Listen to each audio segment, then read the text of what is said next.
अस्सलाम वालेकुम दोस्तों, कैसे हैं और आपकी प्रोग्रामिंग की लर्निंग और प्रैक्टिस कैसी जा रही है। तो एक नई वीडियो के साथ हाज़िर हैं।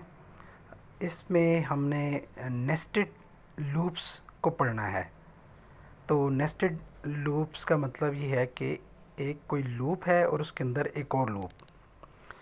तो इसमें क्योंकि ये बाकायदा कोई लैंग्वेज के कोई एलिमेंट नहीं है जिसका हम सिंटेक्स देखें और उसकी तफसील पढ़ें, जैसे कि इफ़ है या सिंपल लूप्स हैं, फॉर लूप है, वाइल लूप है, डू वाइल लूप है।